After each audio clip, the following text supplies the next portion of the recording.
quem for entrando posteriormente vai acompanhando os nossos pensamentos, as nossas explicações, tá bom? Eu queria falar para vocês que, não sei se todos viram, mas o direcionamento já está na plataforma, tá bom? Não sei se vocês viram, vocês deram uma olhadinha lá e viram?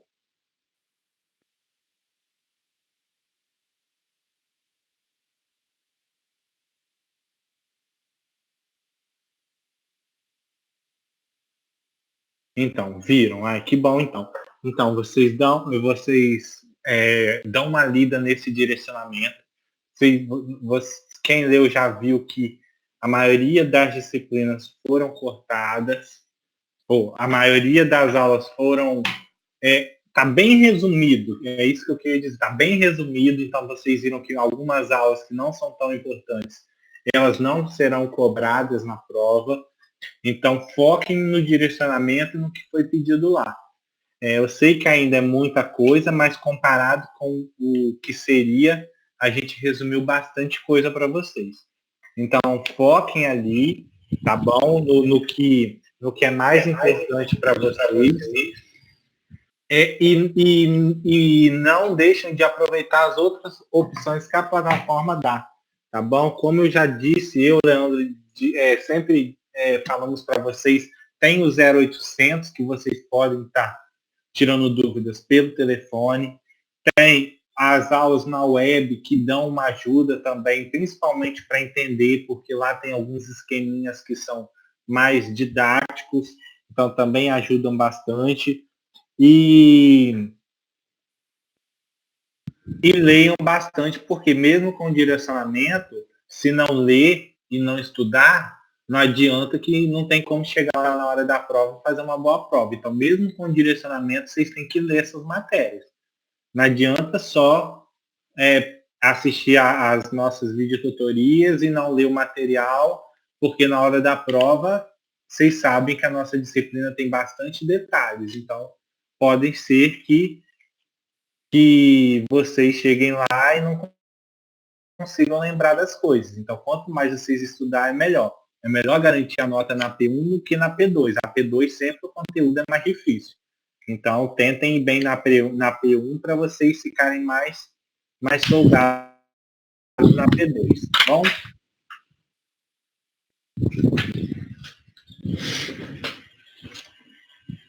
Boa noite, boa tarde, gente. Tudo bem?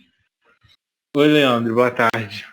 Vinícius, a gente podia começar, né? Pra gente conseguir terminar até as 16.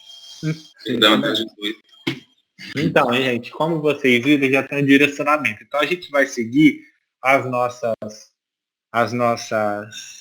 nossos questionamentos com base no direcionamento, porque senão não teria razão para a gente lançar o direcionamento, tá bom? Então, a gente vai seguindo os tópicos do direcionamento. O primeiro tópico do direcionamento é nucleosídeo e nucleotídeo. Estude o que é cada um, sua estrutura e sua diferença.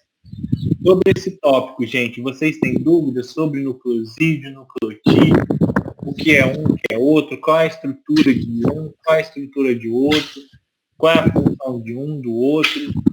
Está tudo ok com relação ao tópico 3, nucleotídeo e nucleosídeo?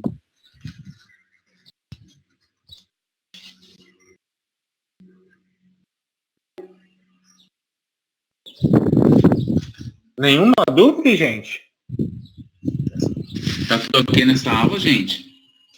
Gente, tá tudo ok. Se na hora da prova ficar tudo errado, a gente vai chorar aqui na hora de corrigir.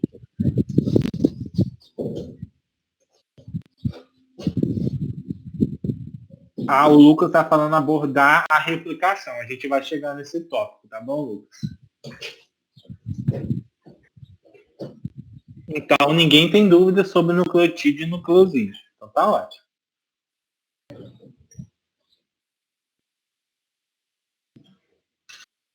A Mari pediu para falar sobre a estrutura deles. Posso sim.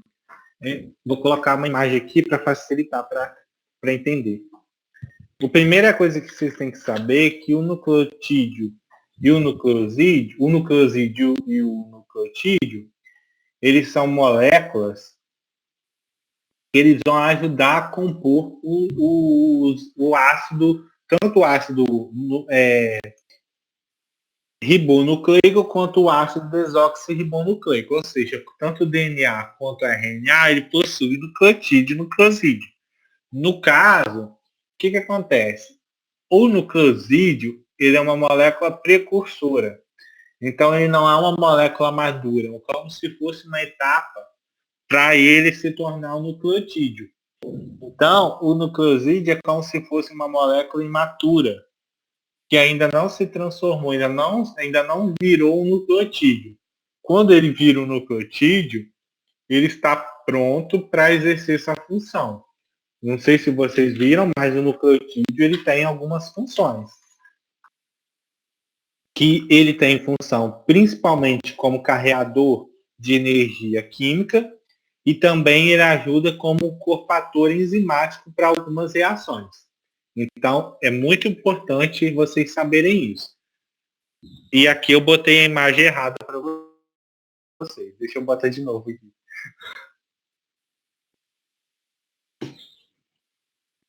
Então, é importante vocês saberem a diferença de um para o outro.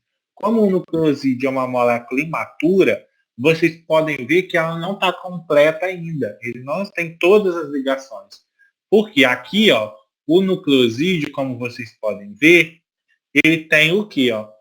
Ele tem, aqui a gente tem o nucleosídeo e aqui o nucleotídeo, que é a molécula madura. O que acontece? O nucleosídeo ele tem a pentose, como vocês podem ver.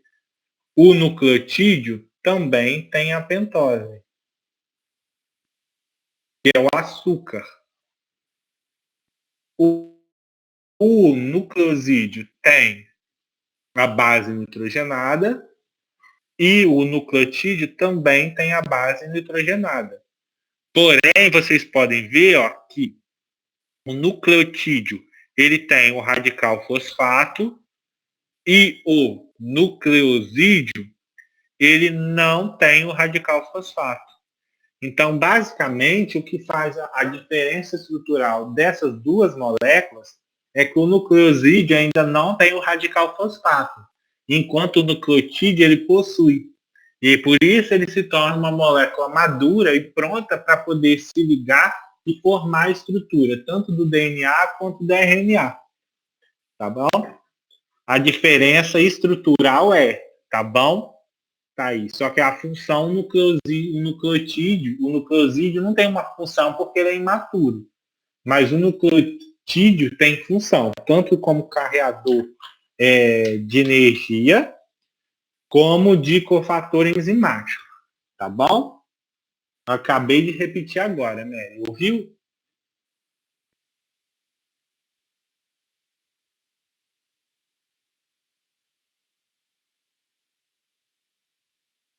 Ótimo, então. Gente, mais alguma dúvida? A Rejane estava estudando hoje cedo e novamente fiquei travada na figura 3.1. O que ela quer explicar? Deixa eu ver qual que é a figura 3.1. Vou colocar para você aqui.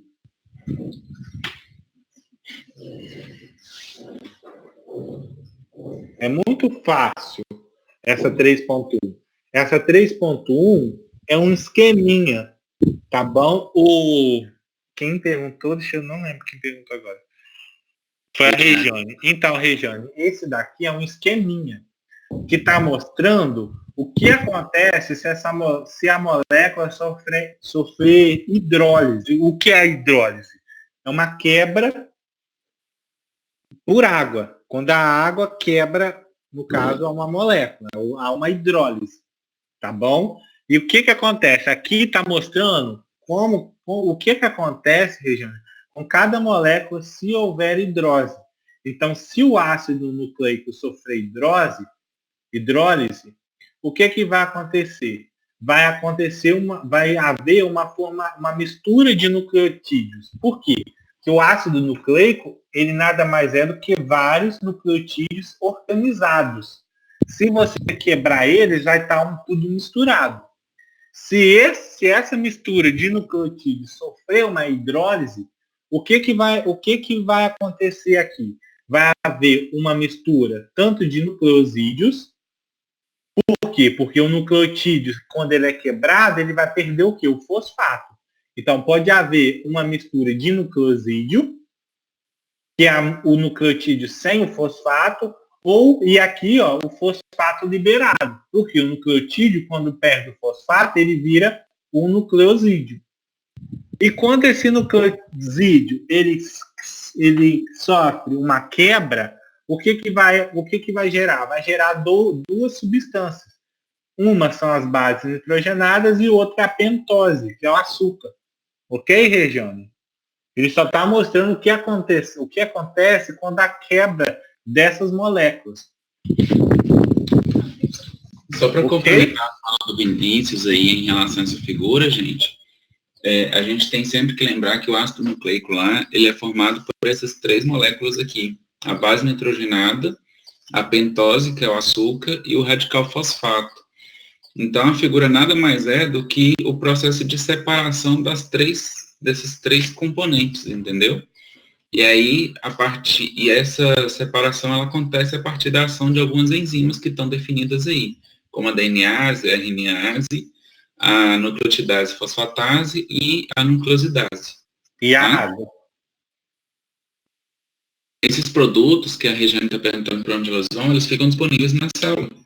Para ser utilizado de novo. Porque se você tem um componente como ácido nucleico, né?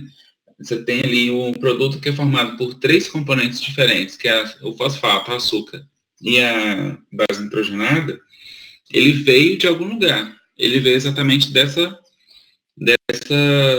desse citoplasma. Né? Então, vamos pensar aqui que eu tenho, por exemplo, uma quantidade grande de citosinas, né? E aí eu tenho a necessidade de outras bases nitrogenadas. Então, às vezes, a própria célula ela degrada aquela citosina, né, aquela molécula de citosina, para formar moléculas com outras bases nitrogenadas para disponibilizar para a célula. Tá? Mas aqui é basicamente uma forma de mostrar que essa molécula de ácido nucleico ela é formada por três componentes. E esses três componentes, da mesma forma que se unem em um momento na célula, eles também podem ser separados por ação de enzimas. Tá bom? Ok, gente? Mais alguma dúvida, então, sobre essa aula 3?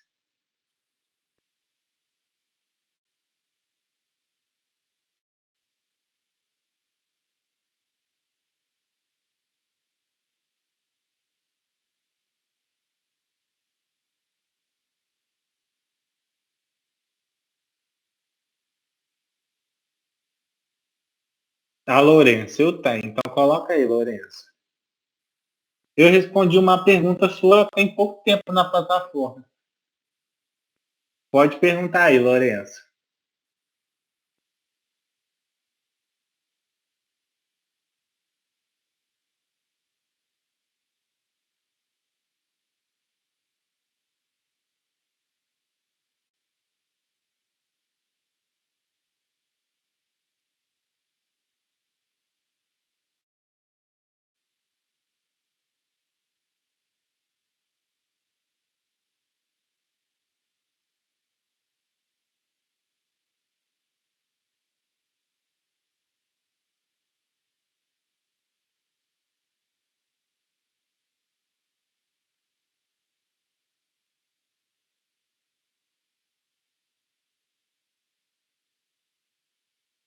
Lourenço, eu vi essa mesma pergunta, eu respondi lá na sala de tutoria.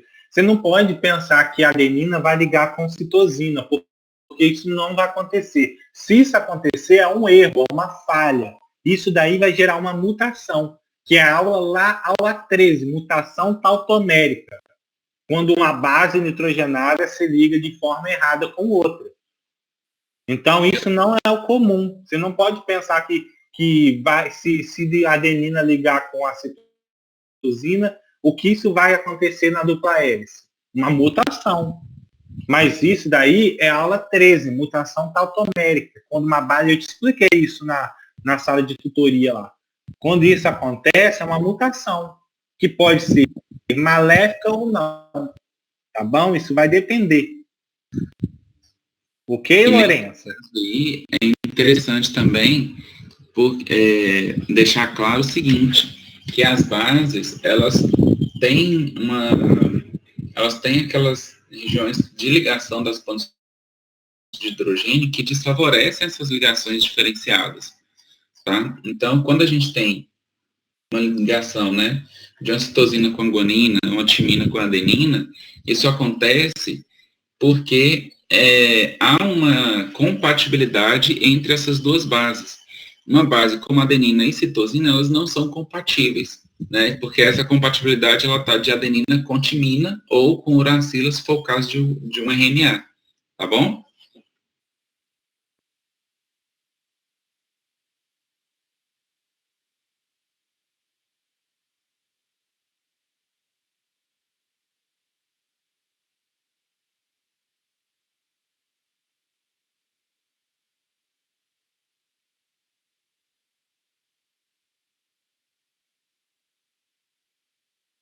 Thaís, a gente vai chegar lá na aula 13, ele é o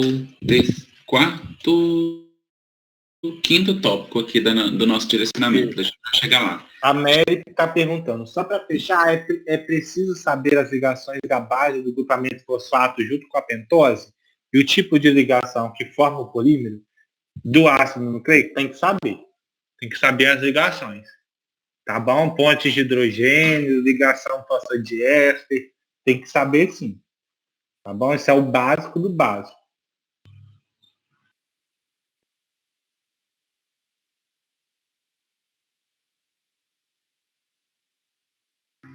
A Lourença perguntou, eu procurei sobre essa mutação, mas minha dúvida é mesmo se isso acontecendo, a dupla hélice continua sua forma. Sim, é uma base que foi inserida errada, mas ela pode...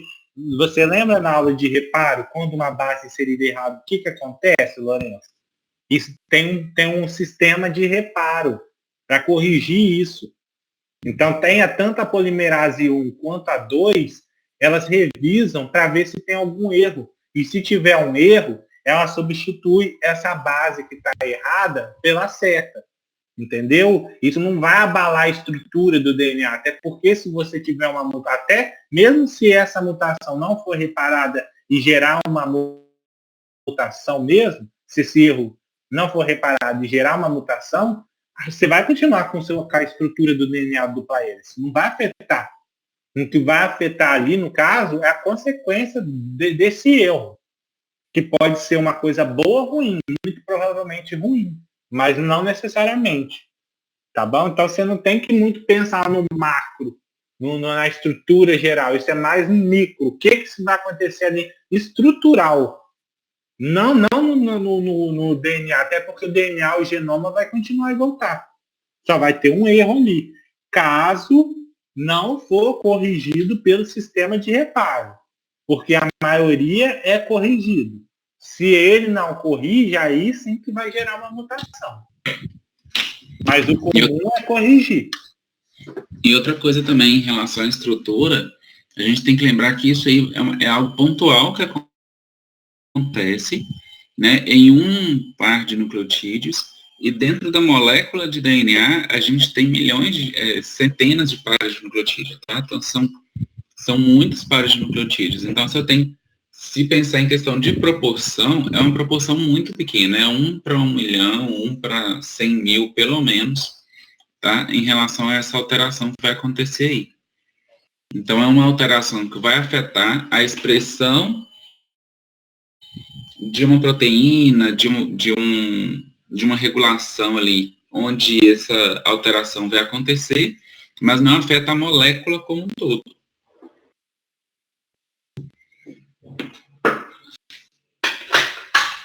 Gente, mais alguma dúvida nessa ou a gente pode passar para o próximo assunto?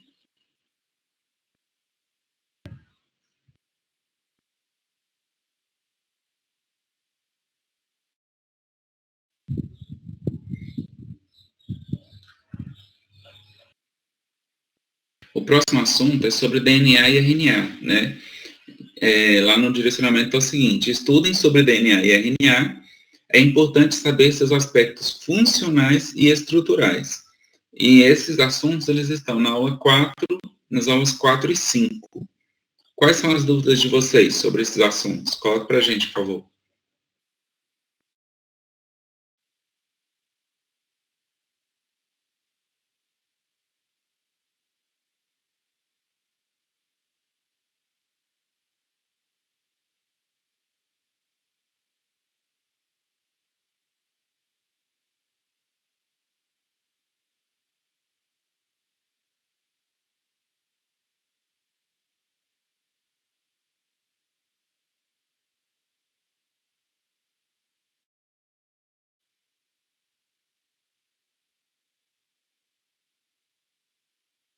Gente, nenhuma dúvida.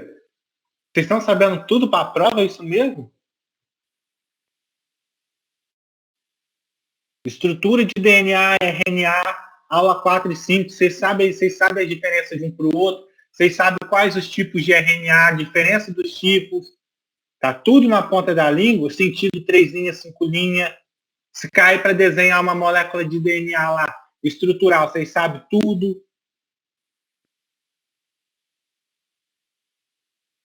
Ah, Lourenço, Vinícius, você é rápido. Agora que vi que você respondeu. Então, Lourenço, eu respondi hoje à tarde, eu acho. Hoje à tarde eu respondi. Ah, Ana, tenho dúvidas sobre a diferença de DNA e RNA. Vou colocar uma imagem aqui para você.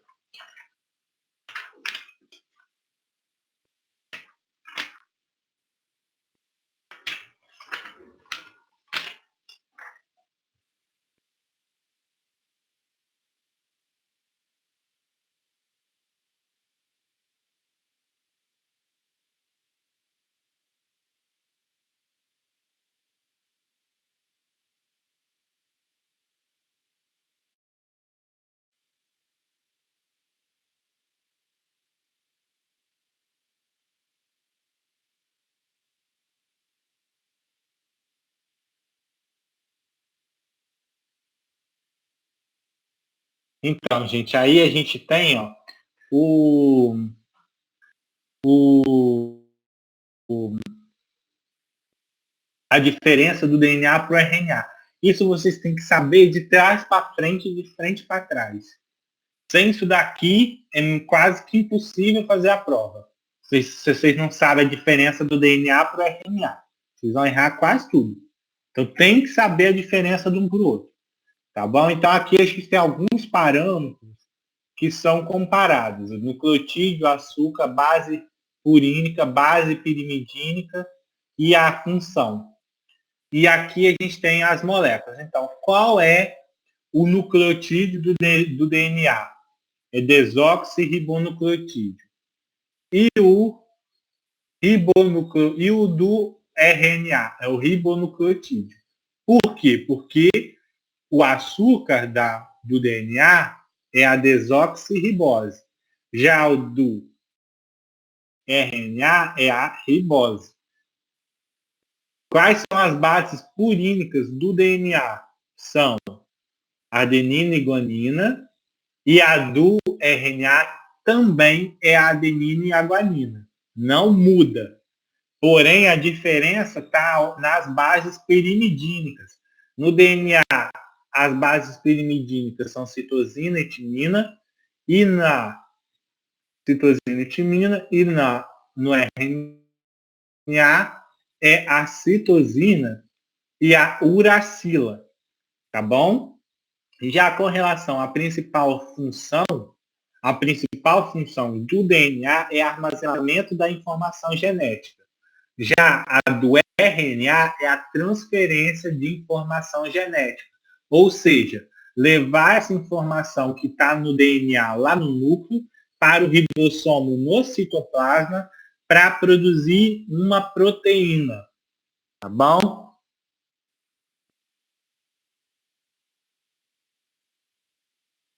Ok, gente? Entenderam isso?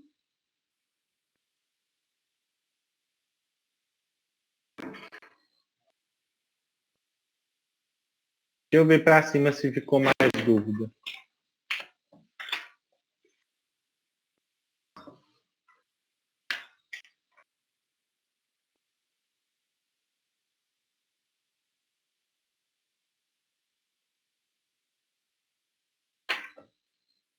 Tem uma dúvida aí da Deise perguntando o que é base pirimidínica.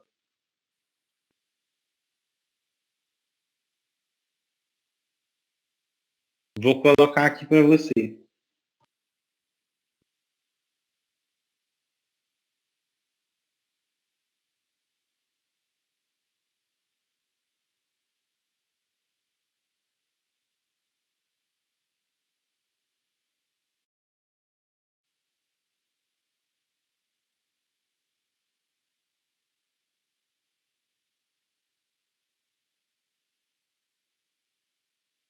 Então, Deise, aqui está mostrando a diferença das pirimidínicas. Então, as bases purínicas são bases que possuem dois anéis aromáticos, tanto a adenina quanto a guanina. Ambas possuem dois anéis aromáticos.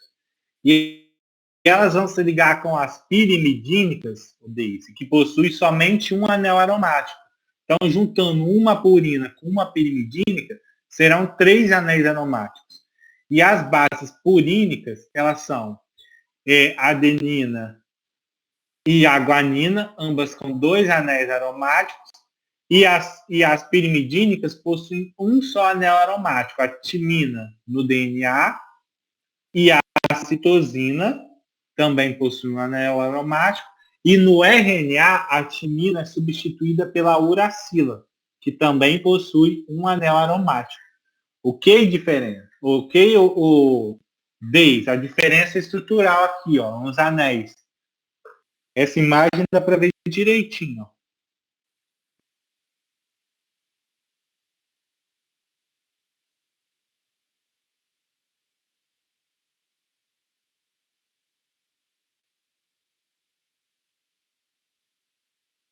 A Deise, citosina também tem dois, não tem dois não. Citosina é purina, é pirimidínica. É um anel aromático.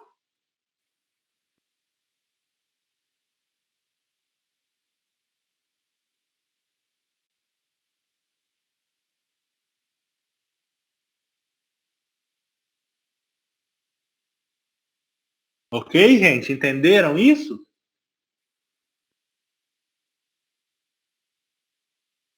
A Lilian falou, o mesmo conjunto de nucleotídeos pode ser usado para a formação de DNA e RNA? Sim, o mesmo, Lilian. Só que no DNA, a gente tem a timina e no RNA, no lugar onde seria a timina, vai haver a substituição pela uracila, tá bom? Mas o restante é tudo igual, ok?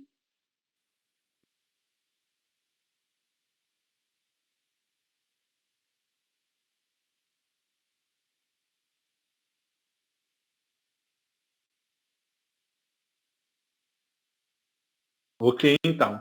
Deixa eu ver se ficou mais pergunta aqui para trás, porque tem muita mensagem, eu já até me perdi já.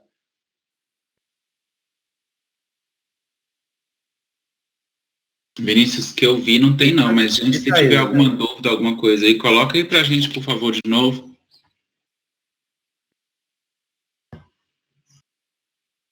Eu acho que tem sim. Sobre aquela parte de carbono 3 em 5 linha, Leandro. Qual é o sentido lá das fitas? Da fita contínua e tardia? A Sara perguntou. Lucas também. Aquele código que começa com 3, acho que é o sentido, né? O sentido da fita. Isso aí, na verdade, é meio que da aula 3, da numeração dos carbonos. Isso. Que tá bem claro isso aqui. Deixa eu só confirmar qual é a figura aqui. Figura 3.3. Quer que eu coloque? Coloca para mim, por favor.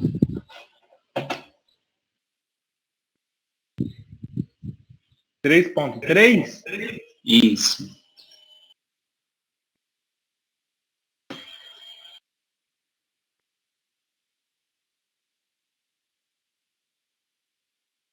gente, quando nós falamos da enumeração dos carbonos, né, a gente tem que lembrar que tanto os nucleotídeos, né, de DNA e de RNA, eles possuem como um dos componentes o açúcar pentose, tá? No caso do RNA tem a desoxirribose, perdão, no caso do RNA é a ribose, né? E no caso do DNA é desoxirribose. Mas tanto a ribose quanto a desoxirribose é uma pentose com 5 carbonos, onde a gente tem uma enumeração desses carbonos para distinguir onde vai haver as ligações de base nitrogenada, ligação de fosfato, tá? Então, é importante a gente saber, porque também isso vai determinar as ligações fosfodiéster que acontecem entre os nucleotídeos, tá? E essa ligação fosfodiéster que vai dar essa direção na fita do DNA de 3' 5' ou 5' 3'. Mas para a gente falar da fita de RNA, né, qual é a extremidade que a gente tem ali, é importante a gente saber a numeração do carbono. Então, essa numeração do carbono, ela vai começar aqui na extremidade, onde a gente tem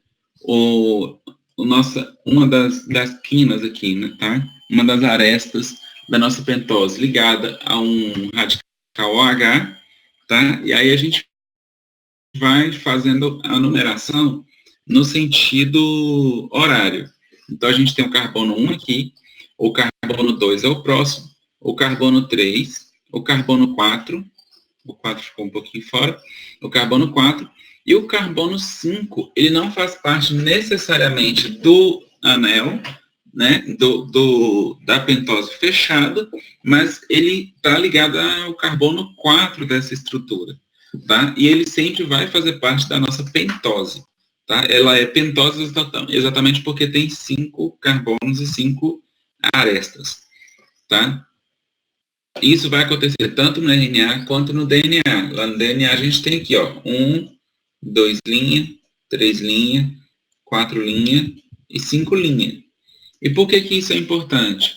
Porque lá na nossa estrutura do DNA, a gente vai ter as ligações fosfodiéster, e essas ligações fosfodiéster, tá, elas vão ocorrer no que a gente chama de carbono 3 e no carbono 5, como a gente pode ver aqui na figura 3.8. A gente tem aqui, ó, carbono 1, carbono 2, carbono 3, carbono 4 e o carbono 5. No carbono 5, a gente tem o radical fosfato ligado aqui no carbono 5, tá? Esse radical fosfato, ele se liga ao nosso próximo nucleotídeo no carbono 3 do nosso próximo nucleotídeo, fazendo uma ligação fosfodiéster entre o carbono 3 de um nucleotídeo e o carbono 5 do outro. Então, se a gente tem essas ligações acontecendo sempre dessa forma, a gente vai olhar aqui, isso sempre vai acontecer, ó, carbono 3, um radical fosfato ligado ao carbono 5, carbono 3, radical fosfato ligado ao carbono 5, carbono 3, radical fosfato ligado com carbono 5. A gente tem sempre que pensar nesse nucleotídeo que estiver nas extremidades, ele vai sempre ter, então, uma extremidade 3' para se ligar em um lado, e no outro lado a gente tem um outro radical na extremidade 5'. Então, por isso que eu determino que a minha fita de DNA, ele tem extremidade 3' numa ponta, 5' na outra. Está ligado exatamente a essa característica da numeração dos carbonos. Tá bom? Ficou claro para vocês?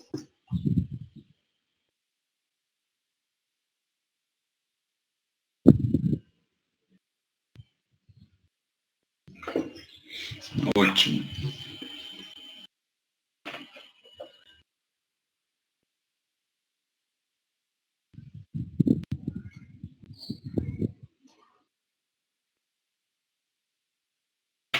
Gente, mais alguma dúvida nisso?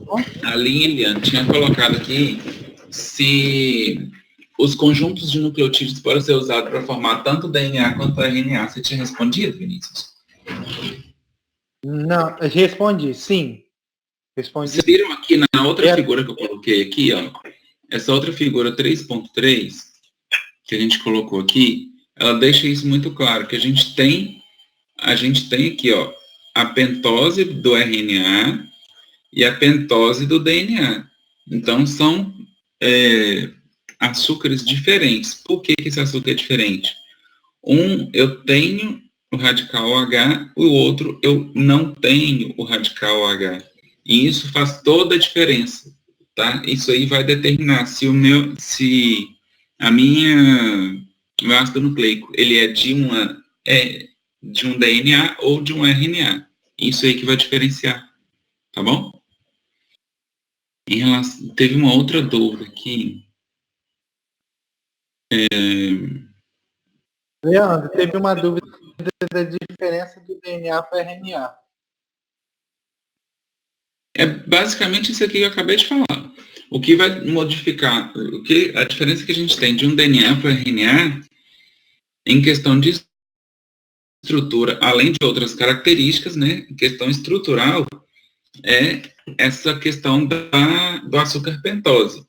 Né? A nossa pentose ela vai ser uma derribose no caso do RNA, né, onde a gente tem o radical OH ligado na estrutura, aqui no carbono 2, e a desoxirribose, a gente não tem o H ligado no carbono 2. Aí, quando a gente fala de desoxi, é porque ela perdeu esse oxigênio aqui nessa ribose, tá? Por isso que ele leva o nome de desoxirribose. Então, estruturalmente falando, a diferença de um para o outro é essa aí, tá? Agora, em questão de outras características, eu acho que foi esse quadro aqui que o Vinícius colocou, a gente tem essas outras diferenças, né, que a gente tem em questão de nucleotídeo. O DNA, por ter uma desoxirribose, ele tem um desoxirribonucleotídeo. O RNA, por ter uma ribose, ele tem um ribonucleotídeo, tá? As bases purínicas do DNA é uma adenina e guanina, igualmente ao RNA, só que nas pirimidínicas a gente tem a diferença de citosina e timina para DNA e citosina e uracila para RNA. E em questão da principal função, né? Enquanto um armazena a informação genética, o outro transfere essa informação genética para o citoplasma. E tem a questão estrutural também da fita simples no RNA e da fita dupla no DNA também, que a Mariellen colocou aqui. Isso. O Leandro, vou explicar a pergunta de... Você já acabou aí ou pode explicar outra? Pode falar. Era a diferença dos RNAs que pediram. As diferenças dos RNAs não coloquei aqui, não. Vou explicar. Tem uma tabelinha. Vou colocar aqui. Agora eu não lembro quem perguntou. Foi... A Adriana perguntou.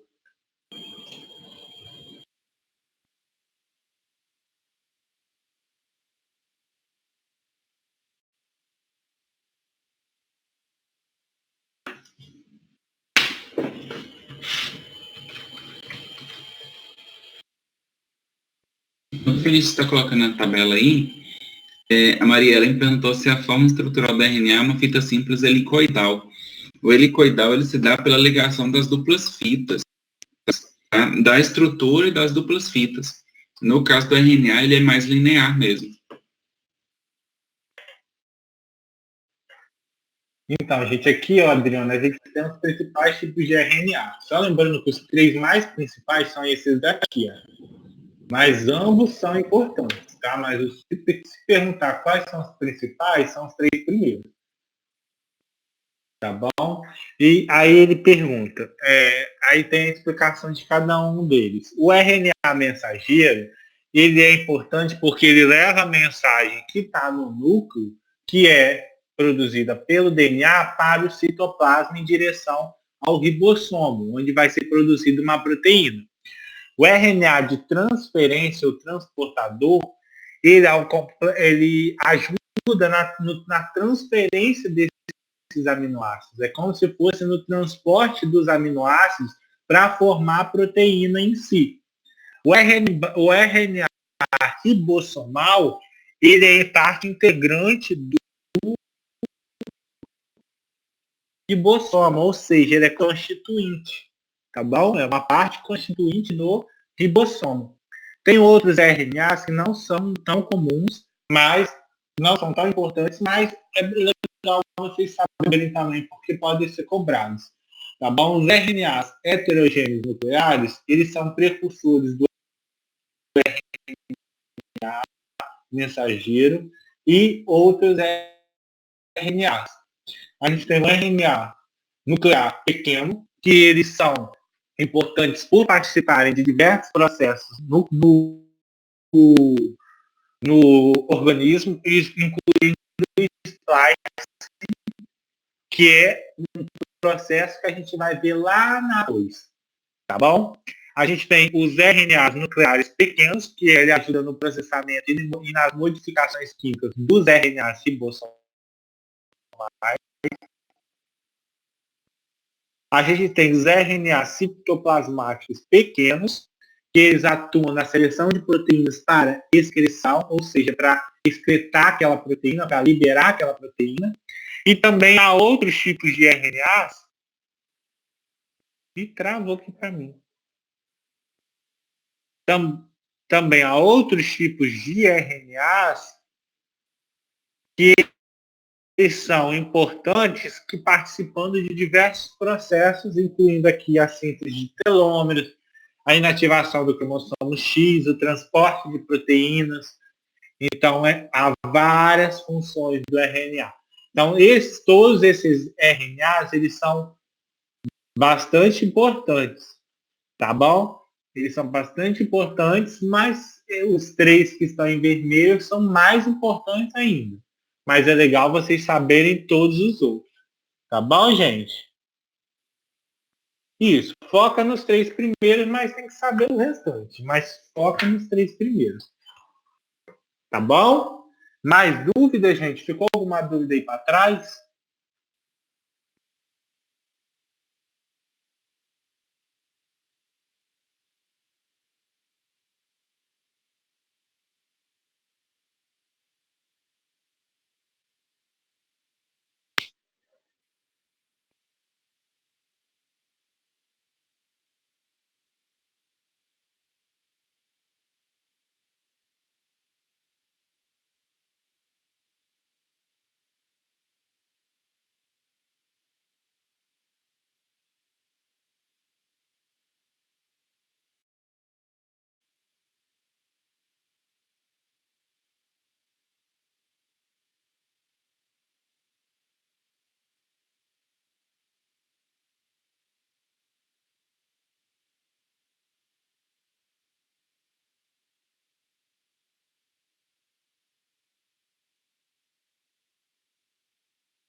O pessoal pedindo para explicar o Splice. Gente, Splice é na P2. Vocês nem viram, não tem nem nas aulas aí para P1. Deixa isso para P2. Tá bom? Então, já que acabou esse tópico, vamos para o próximo, senão a gente vai ficar perdendo muito tempo aqui.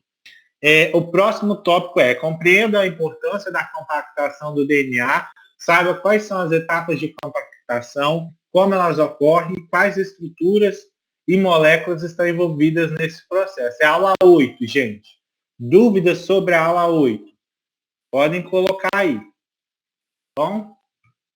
Agora a aula 8.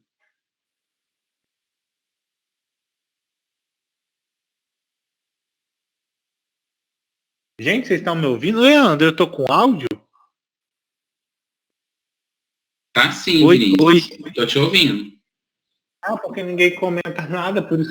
Não, os meninos colocaram aqui algumas coisas, mas eu acho que o seu tá travado, não. Não.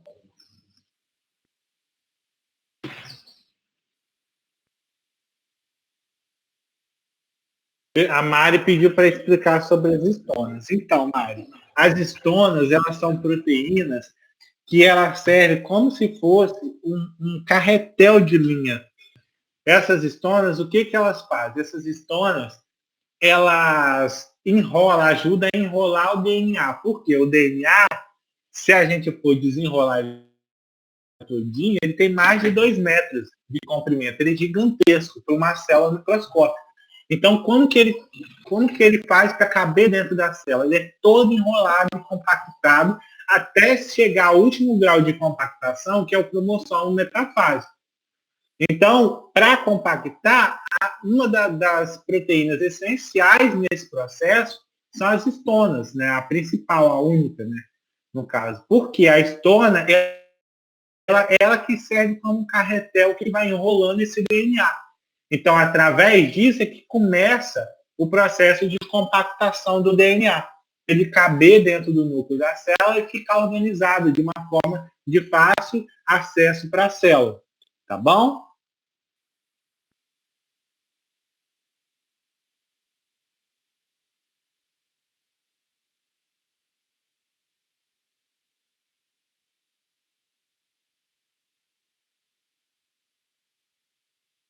Ô, Gerlane, essa parte de superenrolamento já é com relação ao sentido de compactação e o número de voltas, mas isso é aula 7, não vai cair na prova. A aula 8, porque a gente está só focando no direcionamento para dar tempo de vocês verem. Senão, se for falar de aula que não vai cair na prova, a gente não vai ter tempo de ver todas as aulas.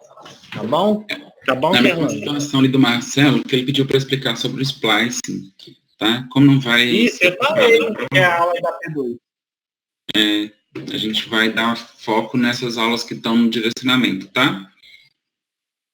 Aí a Mari perguntou, e daí forma o nucleossomo? Isso mesmo, Mari.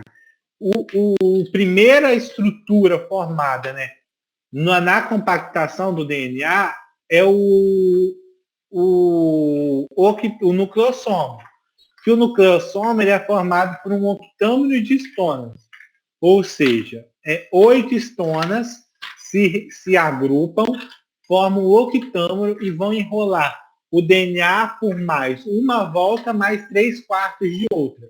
Quando tem essa estrutura, a gente chama de nucleossomo. Eu vou colocar aqui a figura para você ver como que é essa estrutura do nucleossomo. Tá bom? É isso mesmo que você falou, tá certinho, mas só vou botar uma figura para ilustrar.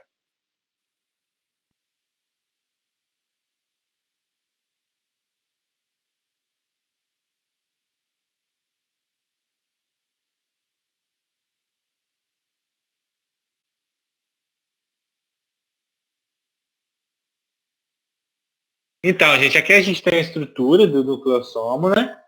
E o que acontece? Nessa estrutura do nucleossomo, a gente tem tanto as histonas quanto o DNA para formar esse nucleossomo. As histonas se agrupam de tal forma a se formar um octâmero. O que é o octâmero? São 8 histonas. Então, 2 histonas H2A, 2 histonas H2B, 2 histonas H3 e 2 histonas H4 vão se unir para formar esse octâmero, que é como se fosse essa bola cinza que serve como carretel, como se fosse um carretel para enrolar o DNA, tá bom? E a estrutura do nucleossomo é quando a gente tem um octâmero de histonas, mais uma volta, mais 3/4 de outra volta. Então aqui, ó, essa estrutura toda aqui, ó, a gente chama de nucleossomo. Tá bom? E quando vários nucleossomos eles vão se arrumando, vai aumentando o grau de compactação. A Gerlane, não entendi quais são os 3 níveis de compactação. Então, Gerlane, tem mais de 3 níveis, tá? Leandro, você tem aquela imagem dos níveis das etapas da compactação? Só 3 não, tá, Gerlane? Tem sim, eu tô pegando elas aqui. Isso, é uma bonita que é até colorida. Procurando, achei.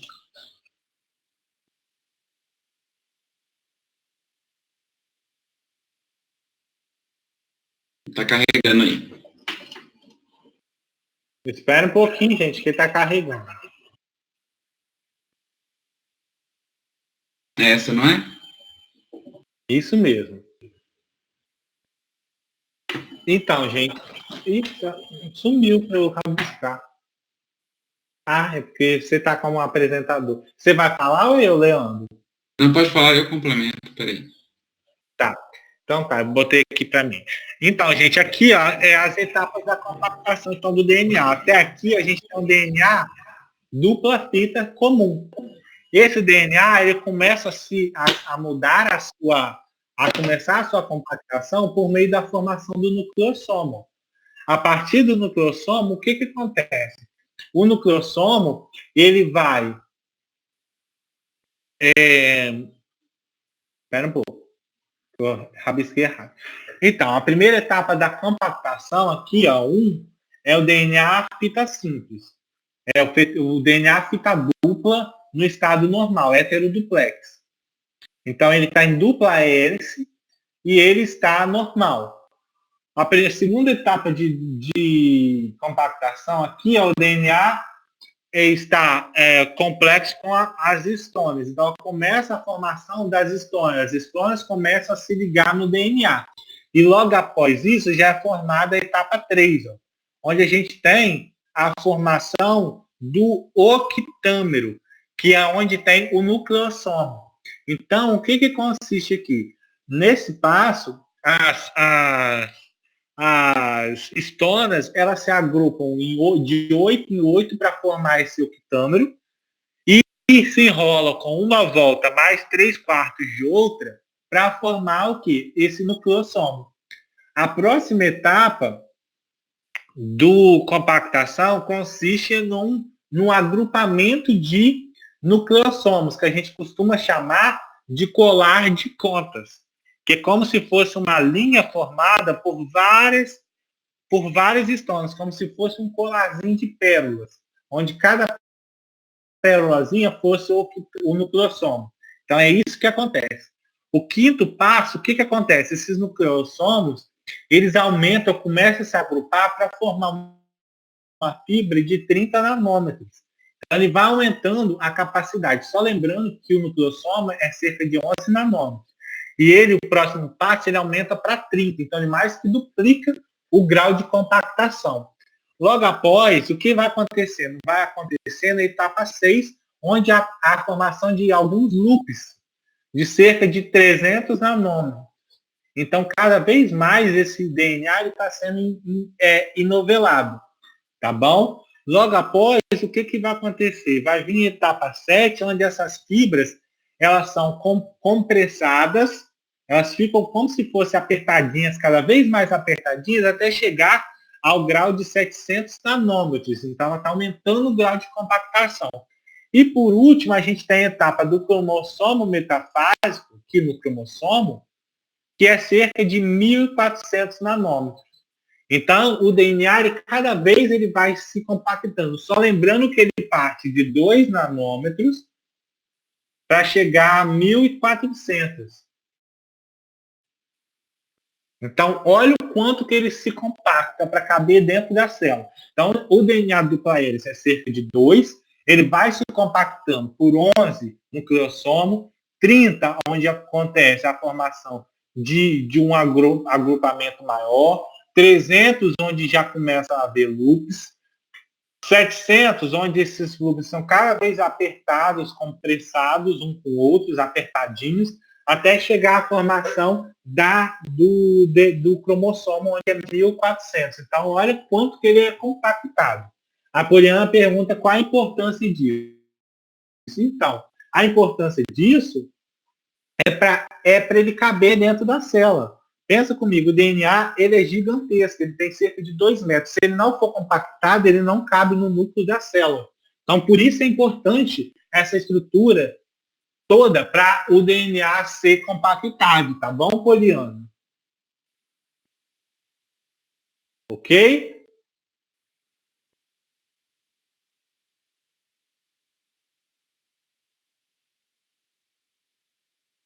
Então, a primeira etapa é o DNA em estado normal, tá bom, Thaís? Depois, a segunda etapa, ele recebe a histona e a terceira já é o nucleossomo.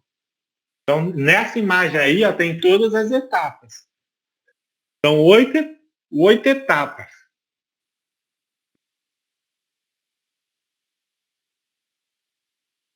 Ok? Então, fique atento que são 8 etapas. Ficou mais alguma dúvida, gente, com relação a isso?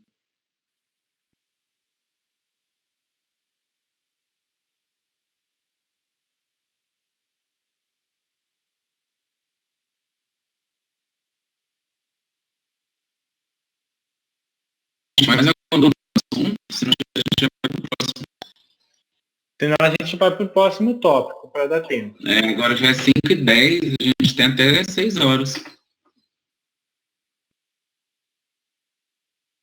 A Aline perguntou, falar sobre telômeros e centrômeros. Telômeros são as extremidades do cromossomo, como se fosse a pontinha. E o centrômero é o centro, é onde as cromátides se cruzam. As cromátides irmãs se cruzam. Tá bom, Aline? É a mesma, isso é genética, o básico. Aquela estruturazinha do cromossomo. Tá bom?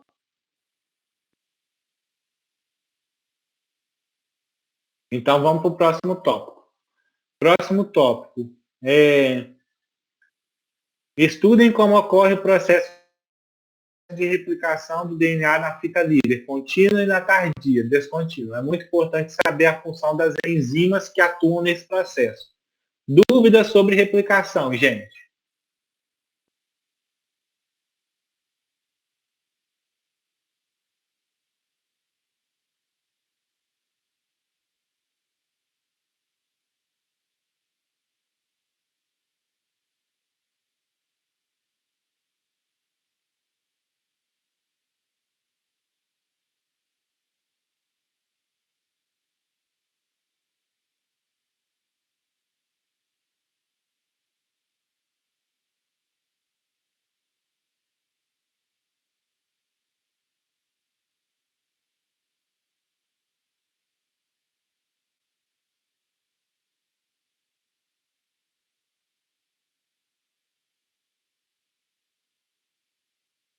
Então, a Mari fala, quais enzimas atuam na fita contínua e quais na tardia?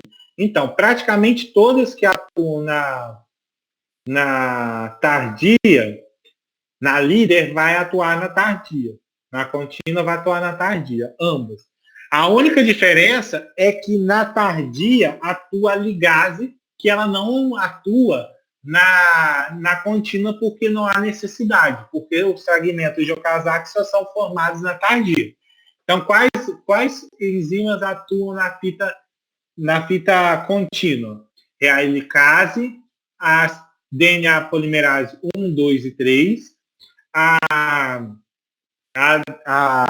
DNA primase, que insere o prime, a topoisomerase 1 e 2, tá bom? E as proteínas SSB. Na tardia, qual vai atuar? A mesma coisa, helicase, SSB, DNA polimerase 1, 2 e 3, a DNA primase, e a única diferença aí, no caso, seria a DNA ligase. Tá bom, Mari?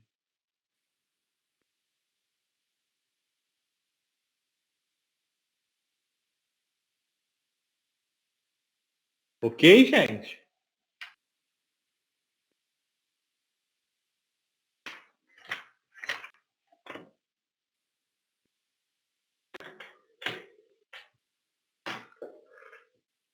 A Maria pediu para falar sobre a figura 9.4. Deixa eu ver qual figura é essa.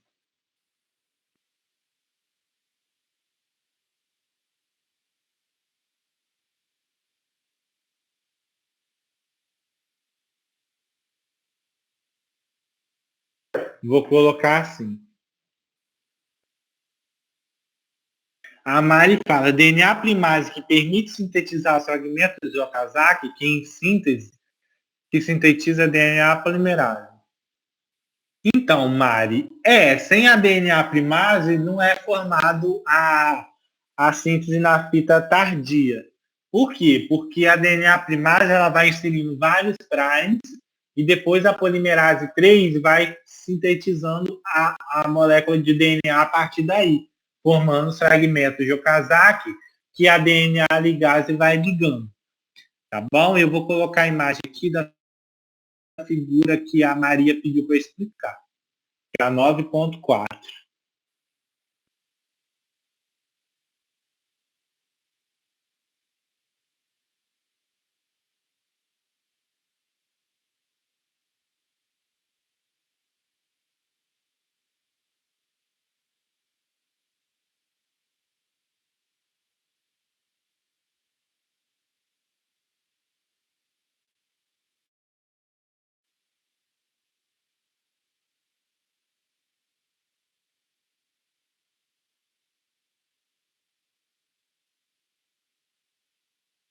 Então, gente, aí está a diferença, os tipos de replicação que podem acontecer. Então, gente, esses tipos de replicação, eles podem acontecer, só que o mais comum é esse daqui, ó, semi-conservativa. É o mais comum, tá bom? Então, se cair na prova, qual é o mais comum acontecer e tudo mais? É esse daí, tá bom?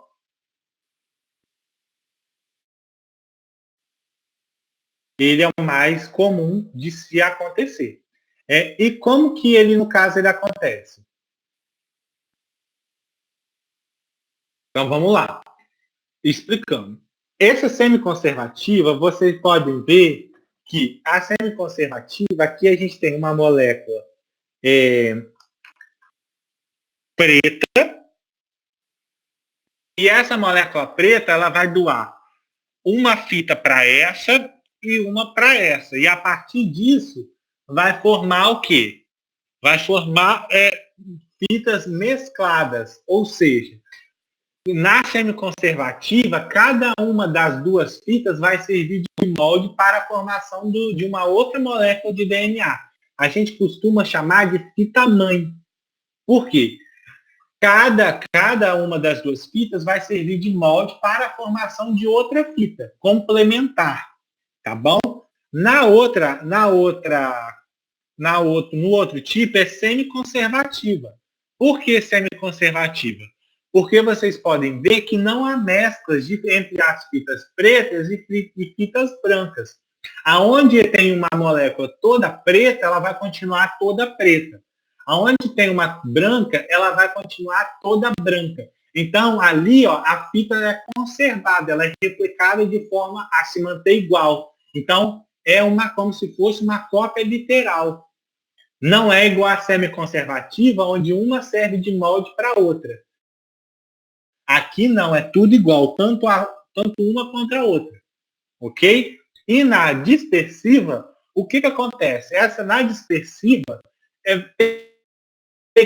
a união de pequenos fragmentos entre essas moléculas de DNA. Então, vocês podem ver que formam. No final, a gente tem pedaços brancos, com pedaços pretos, com pedaços brancos de novo, tudo misturado. Então, na dispersiva, é como se houvesse uma mistura das fitas de DNA para formar outra molécula. Tá bom? Tá bom? Quem perguntou foi a Marielle. Entendeu, Marielle? Os três tipos, na semi-conservativa, uma serve de molde para outra. Na conservativa, o próprio nome já disse, ela conserva uma cópia igual. E na dispersiva, essas moléculas elas pegam pedaços umas das outras para formar uma molécula. Então, como se fosse a molécula formada sendo com partes misturadas das duas moléculas, das duas fitas. Entendeu? A Rafaela perguntou se eu posso dizer qual aula a gente deve focar para PU. Gente, é no direcionamento, hein? Por favor, a gente está estudando o direcionamento.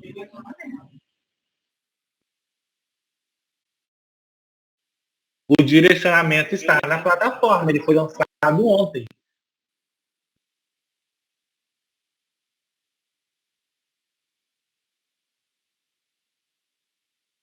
A Maria fala, a mutação pode acontecer em qualquer uma das três? Sim. Nada impede. Ficou mais pergunta para trás?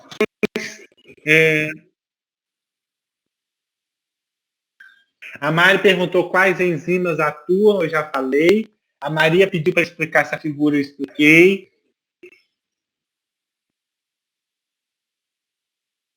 Gente, mais alguma dúvida? A Jennifer mais alguma coisa de replicação? Tenho dúvidas. A Jennifer falou que tem dúvidas na fita descontínua. Mas qual dúvida, Jennifer? A Jennifer tem dúvidas na fita descontínua. Mas ela não falou qual dúvida. Pode colocar aí que a gente explica, tá bom? O Luiz perguntou por que ela não atua na contínua. Ela quem, Luiz? Enzima DNA ligase? Se for a ligase é porque na fita contínua não há formação de fragmento de Okazaki. Por isso que ela não atua. Só há formação de fragmento de Okazaki na fita tardia. Então, por isso que ela só atua na fita tardia. Porque na outra não tem nada mais para ela ligar. Já foi ligado pela polimerase. Tá bom, Luiz? Se foi isso a sua pergunta. Gente, dúvidas?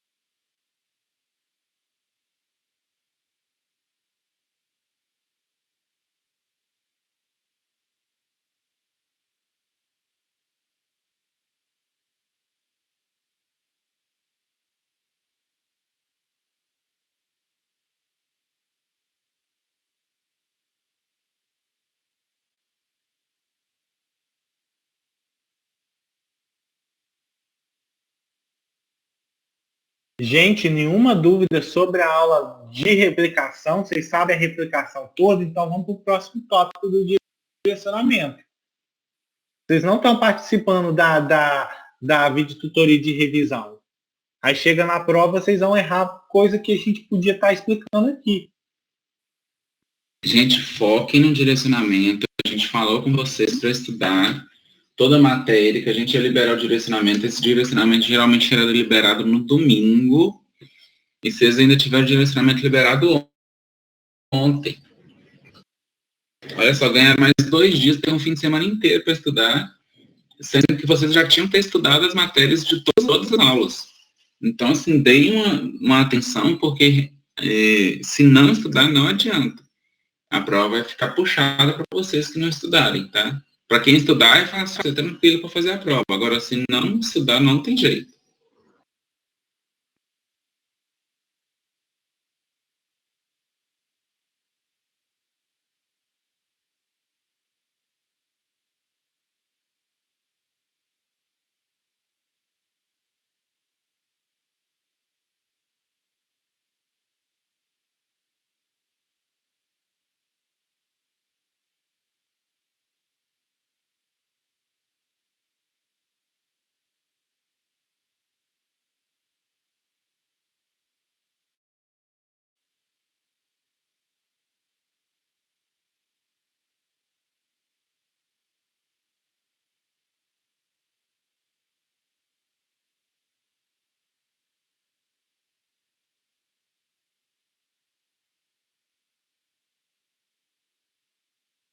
Gente, então não tem dúvidas, então vamos para o próximo. Senão a gente não vai ter tempo de falar. A gente está esperando. Próximo tópico. Aprendam o que é mutação, os seus vários tipos. Tentem compreender qual a importância da variabilidade genética e se as mutações são sempre maléficas ou se elas podem trazer algum benefício para a espécie. Então, dúvidas sobre a aula 13, gente. Pode colocar aí, fazendo favor, dúvidas sobre a aula 13.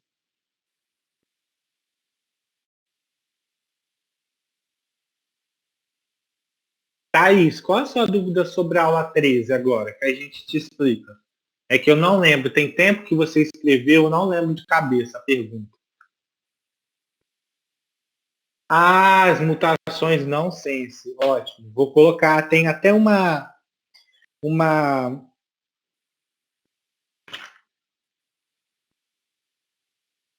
tem imagem? Eu acho que tem imagem, Leandro. Eu acho que Eu tem. usei essa imagem essa semana, inclusive, na aula de minha turma aqui, para explicar os tipos de mutação que tem.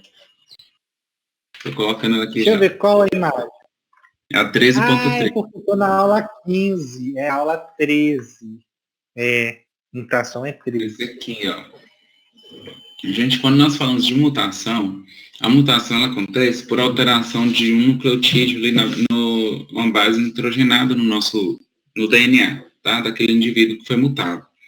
Essa alteração de base nitrogenada, ela pode acarretar algumas alterações aí na resposta, né, na expressão daquele gene, tá?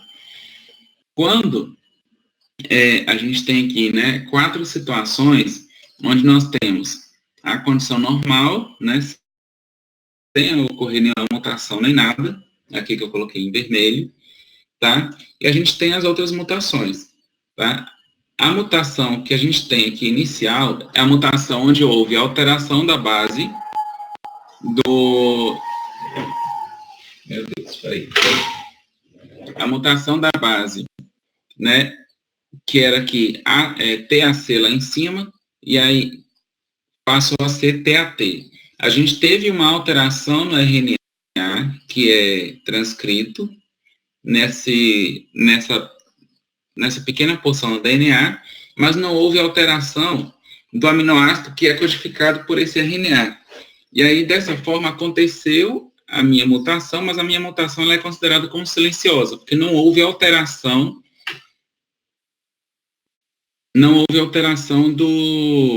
da proteína produzida. Gente, vocês estão vendo a imagem ou é igual o Thiago, que só está vendo o quadro?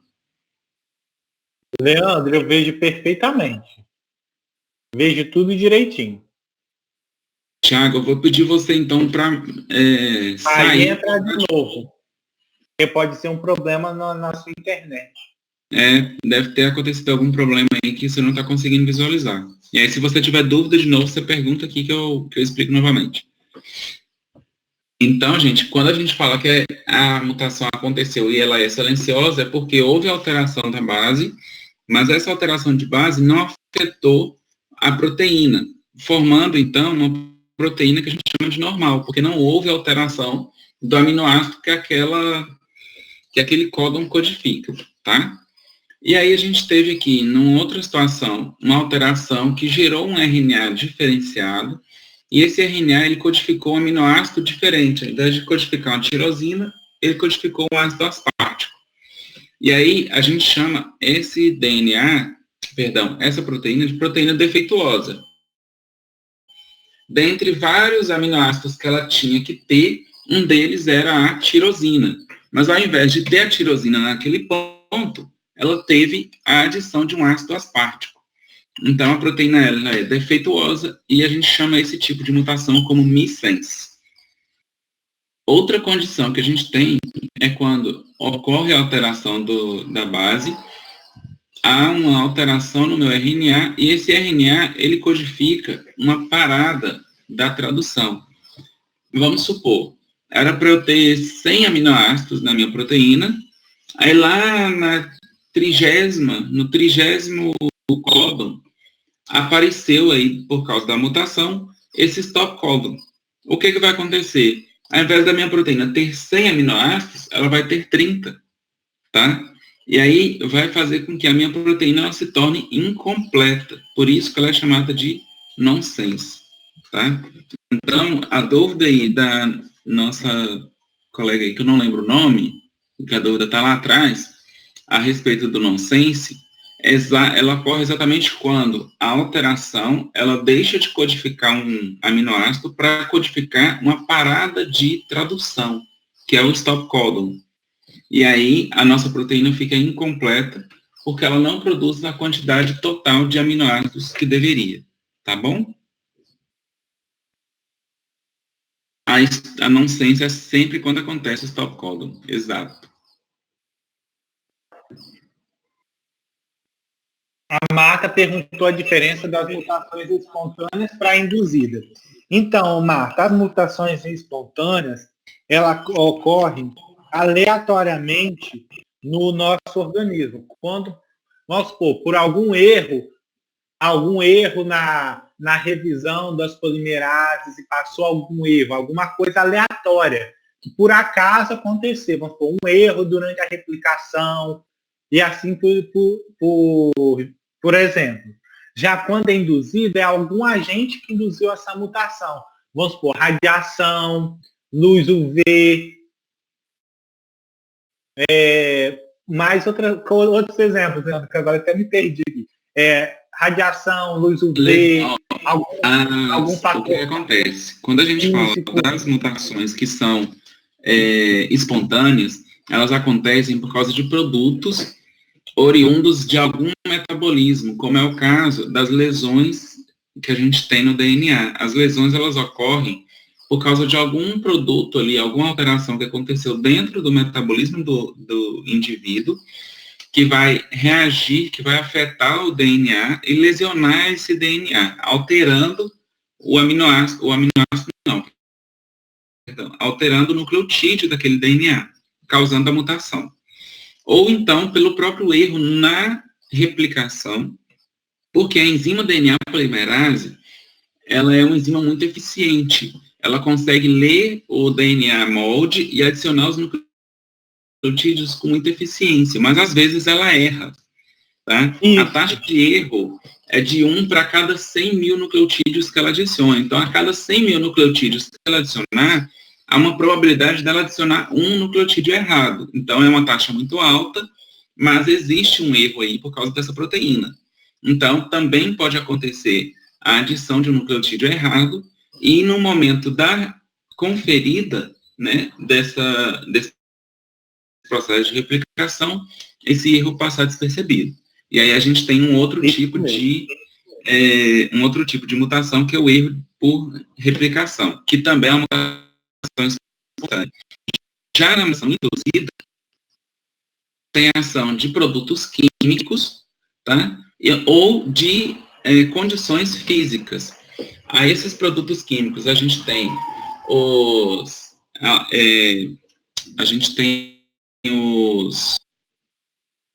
produtos intercalantes, tá? A gente tem, deixa eu só pegar o nome dos outros aqui, são os produtos intercalantes, são os análogos de base, e tem mais um outro produto que reage com o DNA, causando também lesões no DNA, só que essa lesão causada na mutação induzida é uma lesão oriunda de produtos de fora da célula, são produtos químicos, não são produtos que a célula produziu.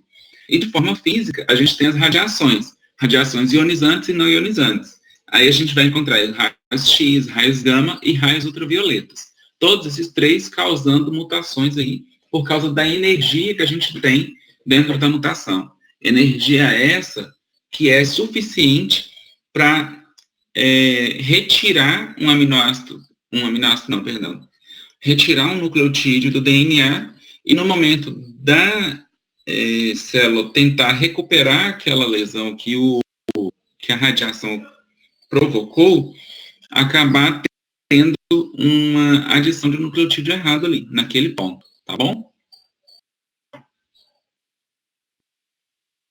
Então, tem uma pergunta aqui do Luiz. De que forma a mutação é considerada benéfica? Então, Luiz, nem sempre a mutação está associada a uma doença, tá bom? Pode ser que uma mutação ajude o organismo ou o ser aonde está acontecendo essa mutação a se adaptar a alguma coisa, a melhorar alguma coisa nele. Então, nem sempre é maléfica. Pode ser que alguma mudança no material genético pode causar melhoria, e não só uma doença, uma patologia em si, tá bom? Então, ela pode ajudar em processo evolutivo, em processo adaptativo, nós mesmos, seres humanos, ao longo da nossa evolução, sofremos várias mutações. E nem todas foram doenças, algumas foram benéficas, tanto para a nossa estrutura ser assim, a nossa fala, então tudo houve algumas modificações que o organismo sofre para poder se adaptar, para poder evoluir, e assim é uma forma da gente considerar essas mutações como mutações benéficas, entendeu? Vamos supor, a mutação que gerou o nosso polegar foi uma coisa boa, porque a partir daí a gente pôde pegar coisas, pegar ferramentas, objetos. Então, tudo aí são exemplos de mutações boas, que não são só mutações que vão gerar câncer, doença. Entendeu? O exemplo, Luiz? Ou entendeu? Ótimo. Teve mais uma pergunta da Thaís. Mutações, de que forma mutação? A Thaís perguntou, então a nonsense é sempre quando tem stop codon? Isso, Thaís, e a proteína fica incompleta. Isso mesmo, ela não é terminada, ela fica defeituosa, incompleta. Tá bom? A Rafaela pediu para falar sobre mutação por tautomerismo. Então, gente, na mutação por tautomerismo, vocês têm que saber que a mutação por tautomerismo é quando há bases nitrogenadas ligadas de forma errada.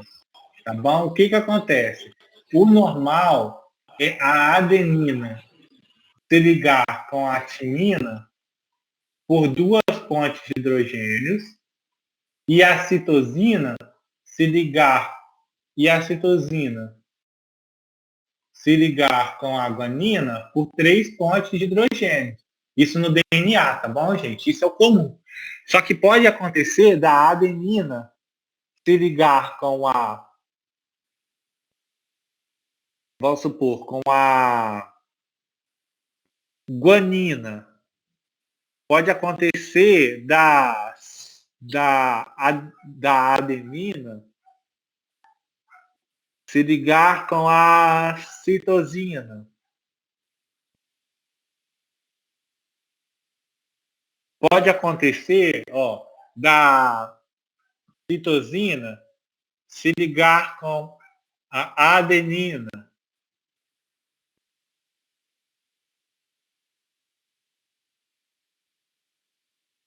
E pode acontecer da citosina se ligar com, vamos por exemplo, com a timina.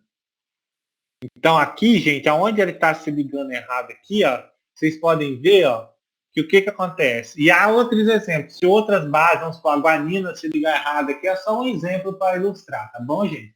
Então aqui, nesse caso aqui, aqui está errado, não era para ser a guanina, era para ser a timina. Aqui também, Aqui, nesse exemplo, não era para ser a adenina, era para ser a guanina. Aqui também.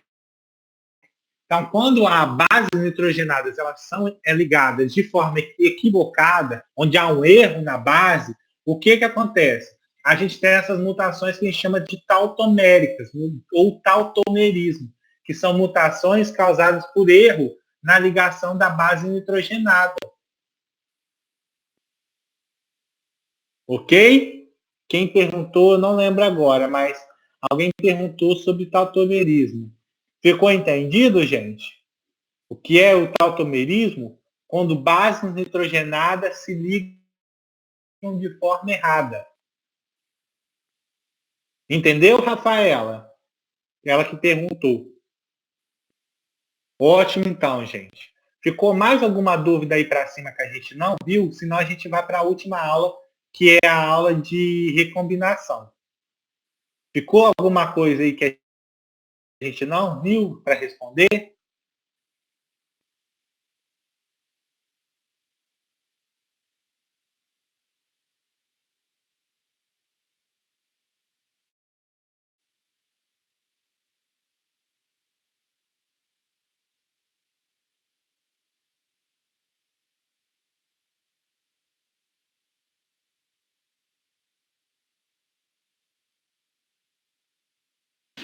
A Rafaela perguntou sobre a indução de mutação. A indução de mutação não é nada mais do que a mutação induzida por ações químicas ou físicas que a gente já falou agora há pouco. Tá? Se você vai induzir a mutação, você pode induzir a mutação por ação de produtos químicos ou por radiação, tá? Então, a Thaís perguntou sobre Framshift. Ô, Vinícius, você tem a figura 13.3 toda? Porque eu tinha feito um recorte para ela e eu não fiquei com a 13.3b. Na 13.3b tem a mutação Framshift. Tem. Vou colocar aqui para você. 13.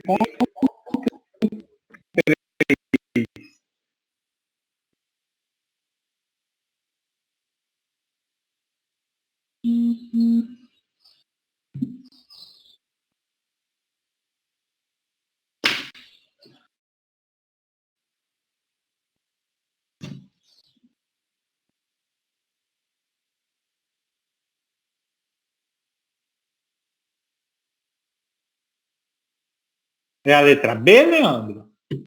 Isso. Você fala ou eu falo? Eu posso falar. Gente, quando a gente está falando da mutação Framshift, né? Como o próprio nome já fala, é uma alteração do frame de leitura. Né? E esse frame de leitura nada mais é do que uma alteração dessas caixinhas aqui, né? Organizadas de 3 a 3 bases, tá? Para que aconteça a leitura do códon que vai codificar o aminoácido. Tá bom? Então, como que isso acontece? Isso aí vai acontecer quando, ao invés de ocorrer uma alteração da base nitrogenada, como a gente viu aqui, nessas mutações aqui de cima, né, as mutações silenciosas, missense e não sense, a gente falou de alteração de base. Mas, ao invés de acontecer a alteração, a gente pode ter uma retirada ou uma adição de base. E aí, quando a gente tem uma retirada ou a gente tem uma adição de base, a gente tem o que a gente chama de mutação Framshift, que vai mudar o frame de leitura dessas bases nitrogenadas, tá? Então, se aqui, por exemplo, a gente tinha, né, o DNA normal, a gente tem aqui, ó, o DNA normal codificando a metionina, codificando uma prolina, uma valina e uma outra metionina aqui. Aqui, por exemplo, a gente teve uma inserção de uma outra guanina aqui, que mudou o nosso terceiro aminoácido aqui. Ao invés de a gente ter uma valina, a gente tem uma glicina, tá? Então, ele alterou o aminoácido da proteína. E isso vai gerar uma proteína defeituosa, tá? Vai modificar essa proteína. E não só em um aminoácido, como nos demais aminoácidos desse ponto em diante. Por quê? Se a nosso terceiro aminoácido era uma valina, aqui, ó, agora ela passou a ser uma glicina. Se o nosso quarto aminoácido é a metionina, passou a ser uma tirosina. Então, a gente tem uma alteração de aminoácidos que são adicionados. Da mesma forma, acontece se a gente faz uma retirada aqui, por exemplo, perdão, a retirada não foi da guanina, não, a retirada foi da timina. Houve a retirada da timina, então essa guanina, ela passou a compor o nosso segundo frame. Então, o nosso segundo frame, ele passou a ser uma prolina, né? Ele continuou sendo uma prolina, por causa da codificação que a gente tem, né? Mais de um códon codifica uma mesma aminoácido, mas o nosso segundo códon, ele passou a ser uma leucina, e o terceiro códon, que deveria ser uma metionina, ele estava codificando um stop códon, gerando uma proteína incompleta. Mas esse tipo de mutação, por ter uma deleção de um nucleotídeo, a gente tem, na verdade, uma mutação do tipo Framshift, tá?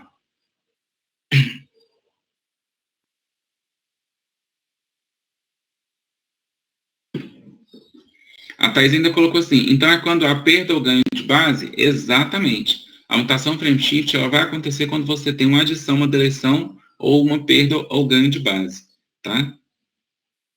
A Thais ainda colocou assim, então dentre todas as mutações, a frame shift é mais drástica? Não necessariamente, tá?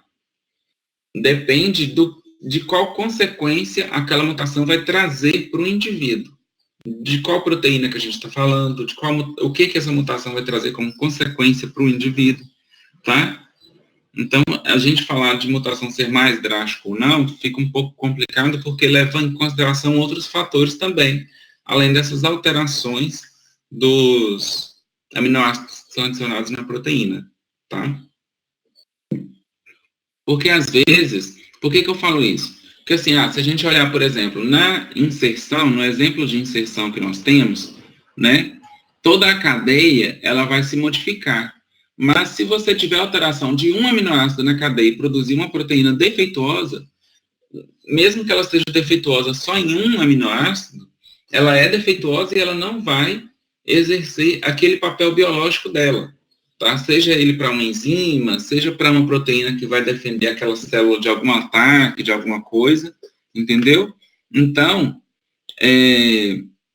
ela não necessariamente ela vai ser mais drástica por isso, tá? Uma proteína simplesmente defeituosa por alteração de um aminoácido já é suficiente para trazer altos danos aí pro indivíduo, tá bom?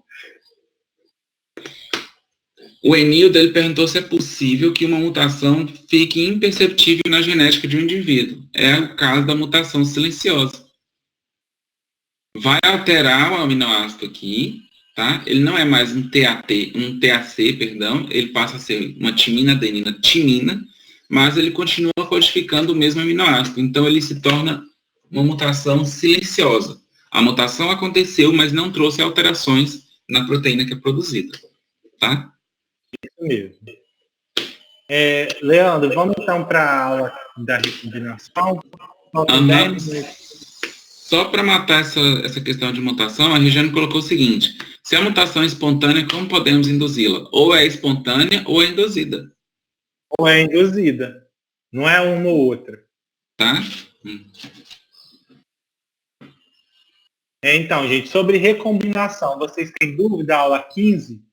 Recombinação, a gente tem 10 minutinhos, mas segunda e quinta a gente volta nisso, né, Leandro? Para poder dar mais tempo da gente tirar dúvidas. Recombinação, gente. Gente, enquanto vocês estão colocando as dúvidas suas de recombinação, a questão é a seguinte: a gente fez uma revisão hoje, está fechando a revisão agora, mas já foi liberado o direcionamento desde ontem. Talvez vocês não tiveram tempo para dar uma atenção maior às aulas que estão no direcionamento, mas na segunda e na quinta-feira, vocês obrigatoriamente têm que dar uma olhada mais atenta a essas aulas, tá? Então, foquem nessas aulas, estudem, dê uma revisada e venham com perguntas para a nossa revisão. Porque no domingo da semana que vem, já não tem mais tempo para tirar dúvidas, tá bom?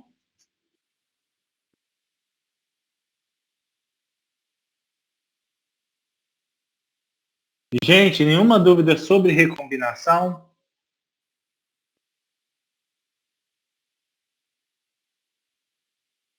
O Enildo, a recombinação é extremamente variável de acordo com o que é recombinado.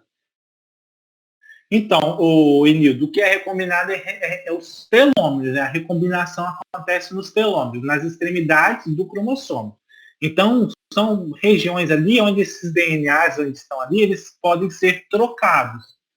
Então, pode acontecer a troca de vários genes. Então, é uma coisa que não dá muito para a gente saber.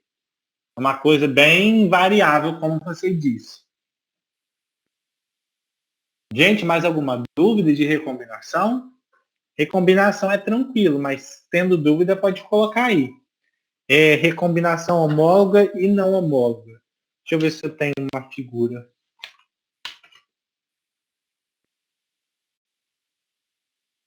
Eu acho uma figura aqui de recombinação homóloga.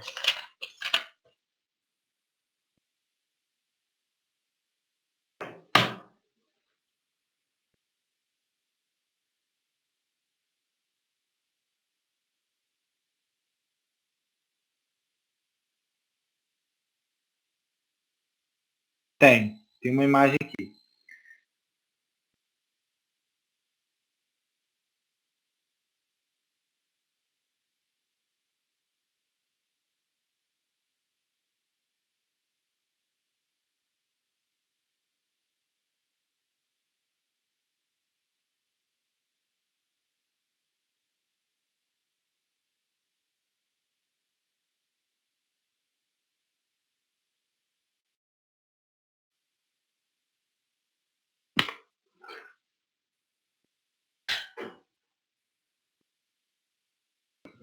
Então, gente, aí a gente tem aqui a homólogo e não homólogo, tá bom? Então, primeiramente, a dúvida foi da Sara. Qual a diferença da homóloga e da não homóloga? Então, a homóloga, gente, vocês podem ver que essa primeira aqui, ó, a gente tem um Azão, Bzão, Czão. Embaixo a gente tem o Azinho, Bzinho e Czinho. É como se fossem regiões do DNA, tá bom? Então você pode ver que na homóloga há uma troca. O Azão continua aqui, porém ó, o B e o Czão ó, há uma troca. Uma recombinação homóloga, como se fosse uma troca entre as duas. Ok? Aqui, ó, o Azinho continua aqui, ó, porém o Bzinho veio para cá e o Czinho para cá. Ó, é uma troca entre essas moléculas. Na não homóloga, você pode ver, ó, aqui na não homóloga, o que acontece? A gente tem um Azão, Bzão, Czão, e aqui a gente tem ó, o Dzão, Ezão e o Fzão. O que acontece, gente? Vocês podem ver que na não homóloga, ó, o Azão continua, o Bzão, e o F que estava embaixo, ele vai para cima. Porém, vocês podem ver que aqui, ó, no caso da outra, ó, o Dzão, o Ezão, aqui eu fiz errado aqui, ó. Bzão e o Czinho.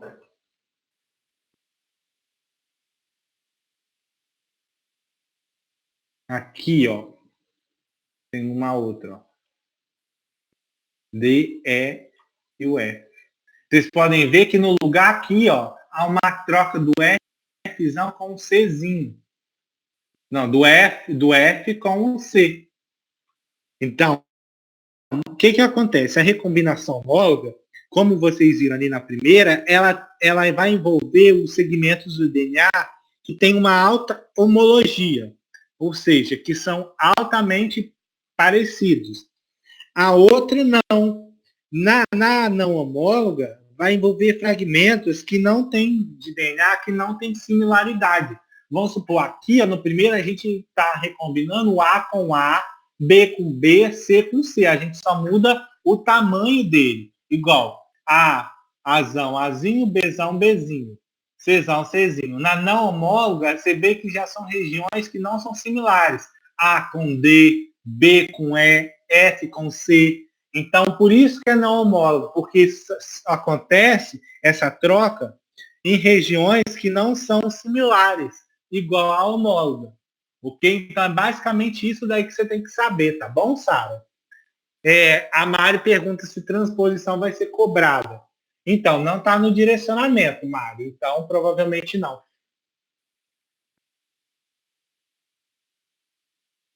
Gente, a Thaís pergunta, não homóloga é a mesma coisa da figura 15.1 na parte recíproca? Não. Recíproca é outra coisa. Homóloga é regiões semelhantes ou não. Tá bom? A outra é outra coisa. A recíproca e não recíproca já não é a mesma coisa do que homólogo. Tá bom? Gente, o nosso tempo está acabando. Se tiver mais alguma pergunta, né, Leandro, a gente tira na segunda-feira, porque a sala ela vai fechar automaticamente daí a pouquinho. Tá bom? Então, a gente se encontra segunda-feira, 7 horas, de 7 às 9, e a gente vai revisar esse mesmo conteúdo. Então, leiam o direcionamento, estudem, tragam dúvidas, tá bom? Segunda-feira a gente vai dar início também a nossa videotutoria de revisão e a gente vai trabalhar mais essa aula de recombinação, né, Leandro? Que não deu tempo de ver ela toda agora, tá bom? Então, segunda-feira, a gente inicia pela aula 19, tá bom? Então, gente, bom final de semana. Quinta vai ter também, tá? Tá, não? Então, estudem, pelo amor de Deus, a prova já está aí na porta já. Se vocês não estudarem, aproveitar as revisões que os tutores presenciais vão fazer, que a gente está fazendo na vez de tutoria, e não revisar essas matérias aí, não vai ter como não. Isso mesmo, gente. Aproveitem. A nossa sala está fechando. Bom estudo. A gente se encontra segunda-feira, então. Boa noite para todo mundo e até.